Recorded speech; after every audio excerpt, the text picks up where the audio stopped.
What's up, Bolt fam, and welcome back to the God of Thunder podcast. It's been a while since I've been on here, but as always, if you're a returning subscriber, thank you for your continued support. I appreciate it. And if you're a new viewer, go ahead and hit that like and subscribe button. We got a lot to talk about today. The new NFL season has kicked off, and free agency is officially up and running, and it's still going, even though a lot of the big names have recently been signed by other teams. But we also lost a bunch of players, so I'm going to get into that.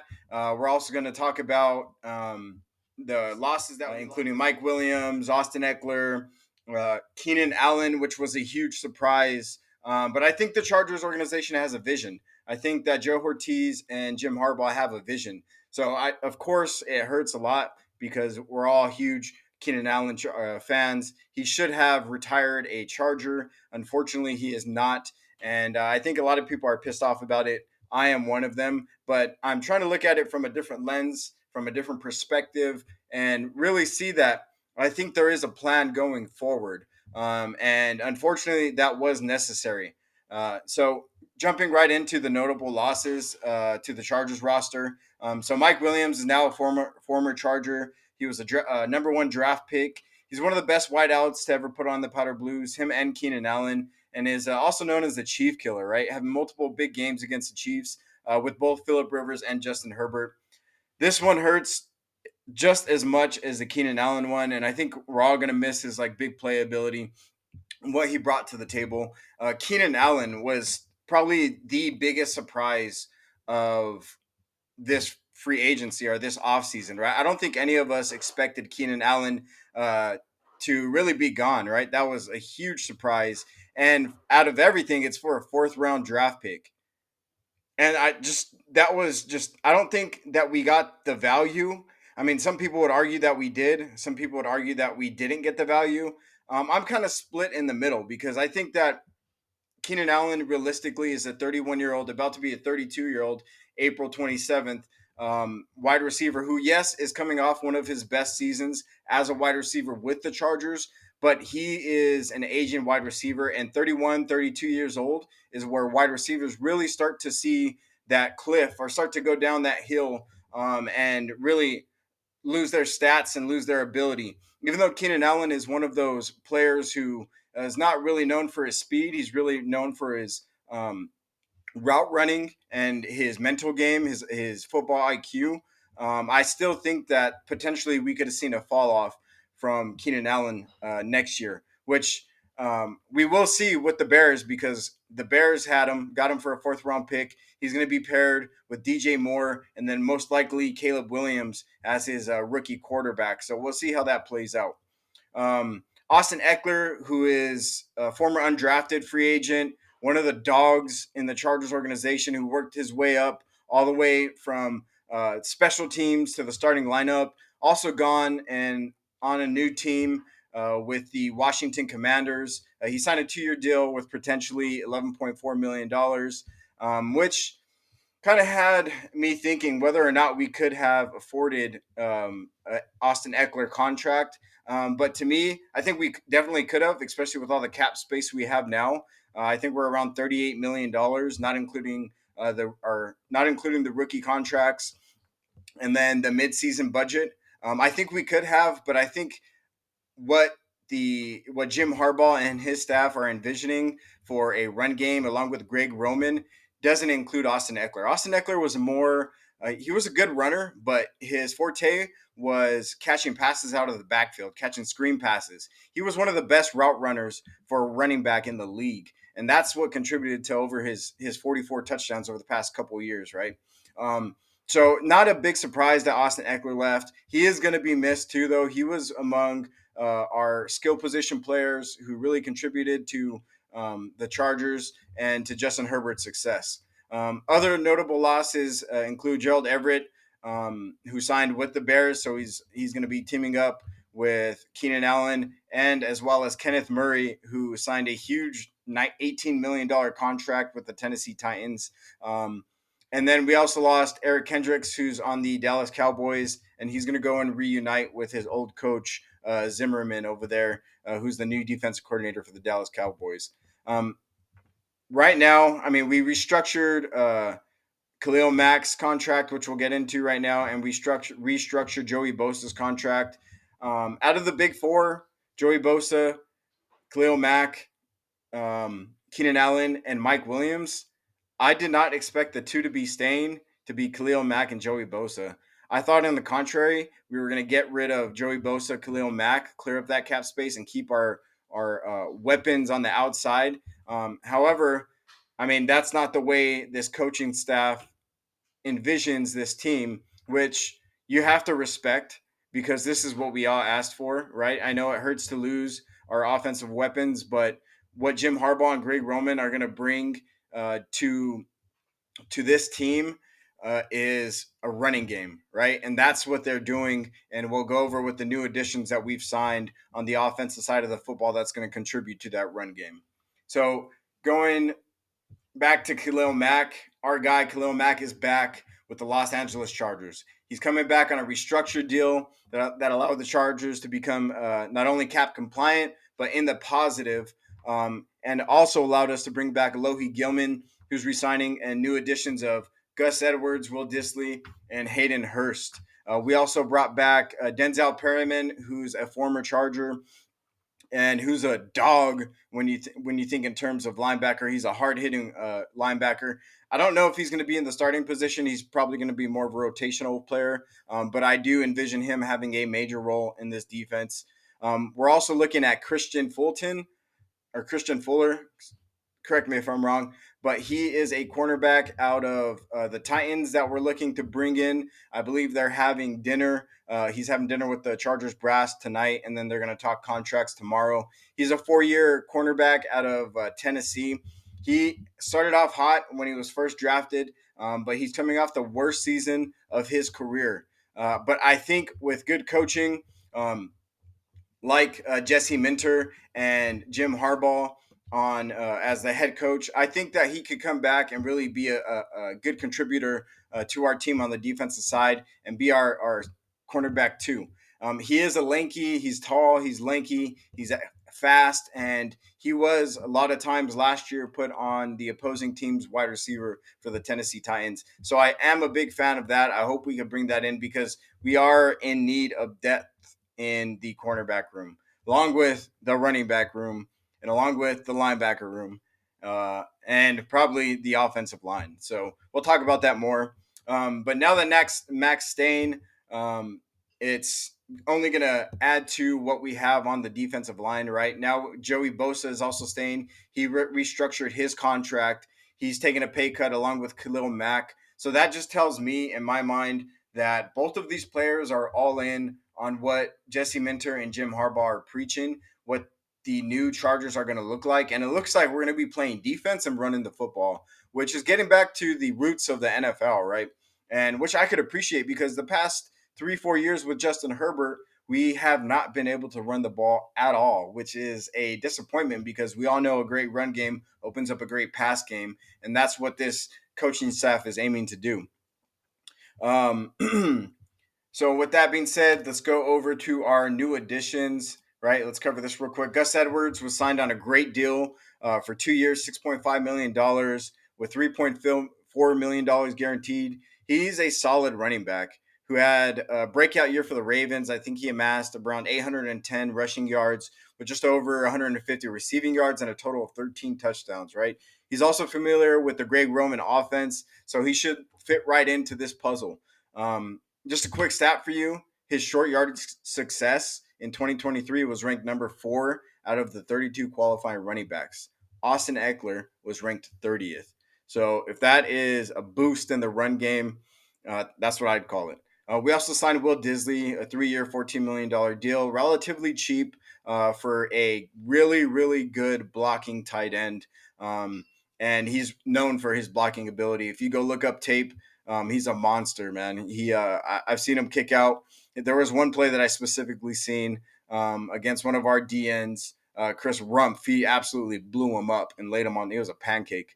So I'm glad to have him. And then we also have Hayden Hurst, who's kind of bounced around. He played with Carolina last year, and he also played with Joe Burrow and the Bengals, and he had a pretty good season when he was with the Bengals. So I think he's going to be more of our pass catching tight end, where Will Disley is obviously going to be our blocking tight end. We also brought in a center by the name of Bradley out of Carolina. He is also familiar. He's one of Greg Roman disciples. He's familiar with the offense. He played both center and guard for Greg Roman when he was with the Ravens. He was drafted by the Ravens as well. When he played with Greg Roman, he played absolutely great. He wasn't rated the best last year, but I would still consider him to be a top 15 center in the league right now, which is good news for the Chargers because, as we know, we just lost a potential Hall of Famer in Corey Linsley, who had to retire because of some medical issues.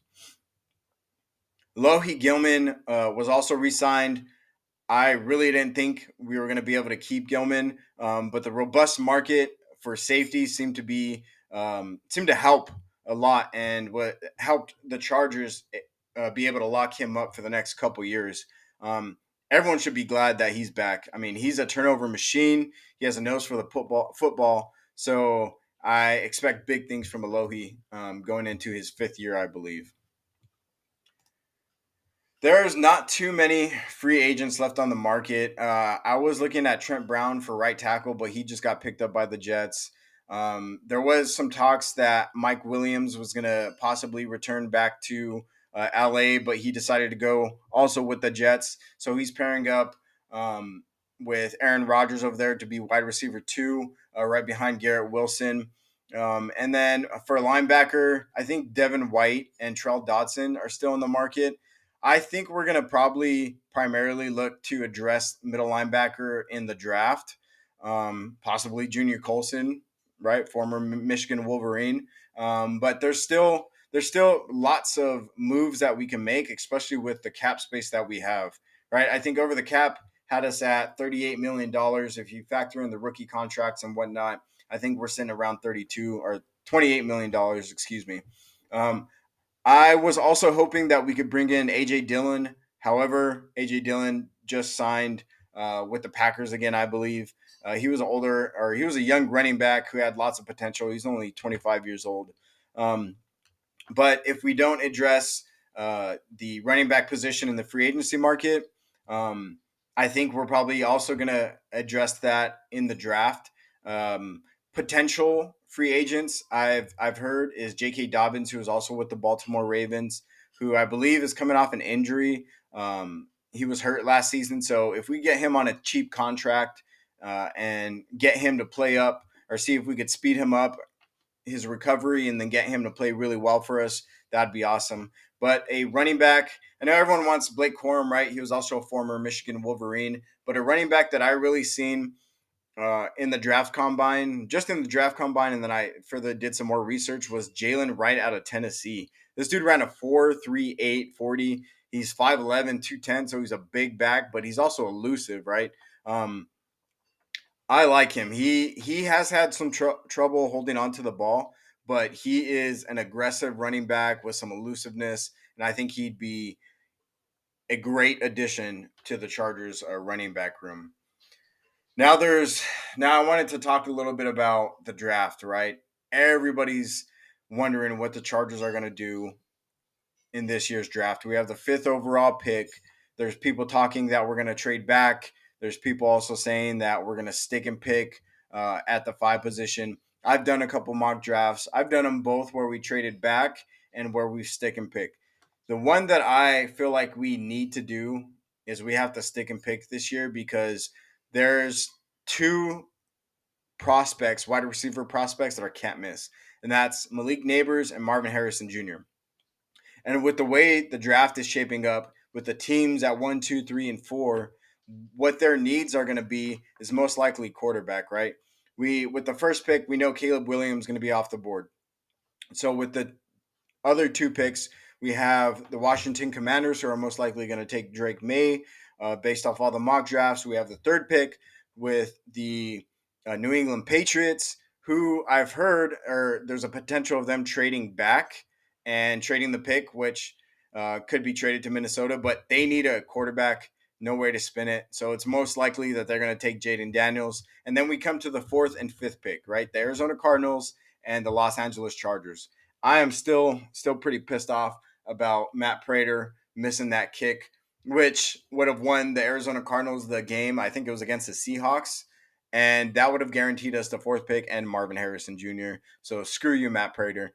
But even though they're the fourth pick, they could stick and pick and get Marvin Harrison Jr., which would leave Malik Neighbors for us to pick up with the fifth pick. There's a lot of speculation, right? If I had to choose, we need to address the wide receiver room. We only have Josh Palmer and Quentin Johnson and Davis, which he's a punt returner, kick returner, all pro kick returner, but he didn't play too much last year. He is our slot receiver, right? I think he's on third on the depth chart. He would be our starting slot receiver if the season was to start today. So looking at our wide receiver room, we don't have depth at all. So a wide receiver at the fifth with the fifth pick is probably the best route to go. That would be my choice at 100%. Malik Neighbors, Marvin Harrison Jr. We got our wide receiver one with either of them. Then we have our wide receiver two in Josh Palmer, wide receiver three, Quentin Johnson. We also have Semi Fahoku on the roster, who would be our fourth wide receiver, and then Davis, who would also be a fifth. So that'd be a pretty decent wide receiver room, if you're asking me. And with the potential of Malik Neighbors with Justin Herbert, that pair would probably equate to offensive rookie of the year, right? And something that we're going to need, like I said, because of the depth that we don't have in the wide receiver room. However, if we do decide to trade back, there's potential suitors, right? There's multiple teams that are looking to trade up into the draft to acquire a franchise caliber quarterback. And those teams are, for one, the Minnesota Vikings, who just made a trade and acquired an additional first round pick, who is looking to get their franchise quarterback because they let Kirk Cousin walk. He signed with the Atlanta Falcons, and they're a quarterback needy team. You have the Las Vegas Raiders, who also needs to trade up and get a franchise quarterback because they let go of Jimmy Garoppolo and they don't have a starting. They have Aiden O'Connell, which is I think he should be a backup, right? He's not a franchise quarterback in my opinion.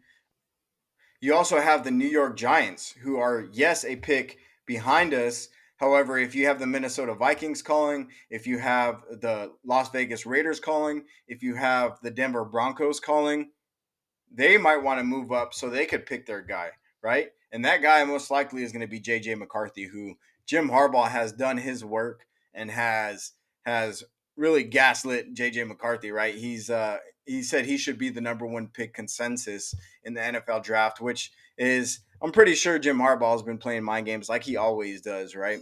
And hopefully that does happen and he is picked at number 4, whether it's with the Cardinals or not. So we get Marvin Harrison Jr.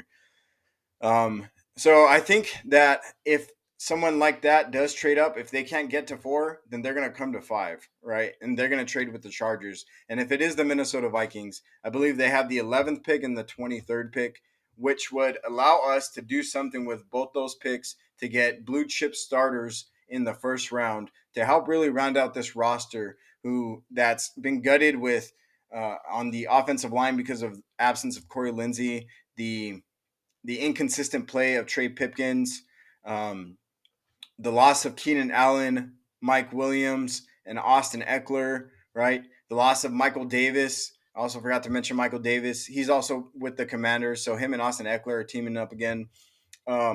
So there is a benefit to trading back and having 2 picks. And with those 2 picks, I think we definitely could address the right tackle because that's where the positional value would probably be, probably make the most sense, right? And there's several offensive tackles that would probably fall there. We could even go with Brock Bowers with the 11th pick because he would be available right there. And then that also makes sense as far as value goes. And then we could address either center at 23 with Jackson Powers at center, shore up our center, even though we got Bradley, but he could sit behind him or compete with Bradley for the starting position. Or we could go for another wide receiver that possibly falls back. And there's several wide receivers. One of the teammates of Malik Neighbors, I believe his name is Brian Thompson Jr., who is a lightning bolt. He's super fast and would be a good addition to the wide receiver room. He's not quite the Malik Neighbors or Marvin Harrison Jr. I think there's a significant, or not a significant, but there is a gap between those wide receivers. But he can be or would be potentially available with the 23rd pick. Yeah, 23rd pick. So lots to do. What I think the Chargers are going to do, we're going to stick and pick with number 5, get Malik Neighbors, lock our wide receiver 1 up for the next 4 to 5 years, and get Justin Herbert another weapon. Some other mock drafts that I did in the second round. I mean, there's plenty of D tackles. There's cornerback Lattimore out of Georgia that we could draft. There's plenty of options. I think my next podcast, I'm going to jump on here and do a mock draft. I think that'd be fun. Probably all 7 rounds. So make sure you hit that like and subscribe button so you get the notification when I do complete that podcast. And then also, if you guys have any questions or if you think that we should acquire a certain free agent or pick someone else besides Malik Neighbors or Marvin Harrison Jr. with the 5th pick, or if you think we should trade back, go ahead and hit me up in the comments. Let me know. And if you have any questions that you want me to answer in the next podcast, go ahead and put those questions in the comments, and then I'll definitely go ahead and answer those to the best of my ability in the next podcast. But until then, um, keep your eyes out on notifications. There's lots and lots of things happening in the NFL world. Free agency, the draft's coming up. So lots to talk about. I will be back soon. So if you did like my content, like this video, go ahead and hit that like and subscribe button. And make sure you shoot me some comments with whatever ideas you do have. But until then, I will see you guys next time. And bolt up, baby. I was given